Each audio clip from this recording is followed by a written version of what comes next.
तर भावानं सकाळी मस्तपैकी आवरून कॉफी पीत बसलेलो बघा. मग जरा बाहेर जाणार होतो त्यामुळे आवरून निवांतपैकी बसलेलो बघा. तोपर्यंत झाली पावसाची आगमन. भावानं असला पाऊस पडत होता, भयानक पाऊस पडत होता.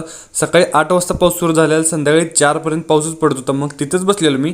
मग काही पावसाची वाट बघून आता थांबल तवा थांबल म्हणून शेवटी वैतागून मी म्हटलं आता बस, पाऊस काय थांबायचं नाव घेऊन बस म्हटले. या पावसाच्या नादाला लागल्यावर काय उपाशीच मारायला लागणार आहे. मग लईच भुका लागलेल्या त्यामुळे तिथनं उठलो बघा आणि गेलो किचन मध्ये. मम्मीला म्हटलं जेवाय वाट, लई भुका लागल्यात. सगळ्यात आधी तर टोपी घातली बघा. जेवायच्या आधी आपण टोपी घालतोय ते तुम्हाला माहिती आहे, त्यात काही विषयच नाही. आणि आज जेवणाला काय थांबा तुम्हाला दाखवतो मी आपल्यात. हा भावानो, धपाटे सपला की विषय. धपाटे असल्यावर मग काय आपण ऐकतोय, धोळाच करतोय मग धपाट्याचा. करणार दमल पण आपण खायला दमत नाही. सुट्टी नॉट. भावानं धपाटे खाऊन बघितलं बघा, असलंच चव झालतं नाही. सपला की विषय म्हणायला काय हरकत नाही. लय म्हणजे लय बाहेर झालेलं. मग पाऊस थांबल्यानंतर मस्तपैकी निसर्गाचा आनंद घ्यायला आणि कॉफी प्यायला गेलो की टेरेसवर. तर चला भावानं, आजच्या पुरतं इतकंच. व्हिडिओ कसा झालाय कमेंट करा. व्हिडिओ आवडला तर लाईक करा. जाताना तेवढे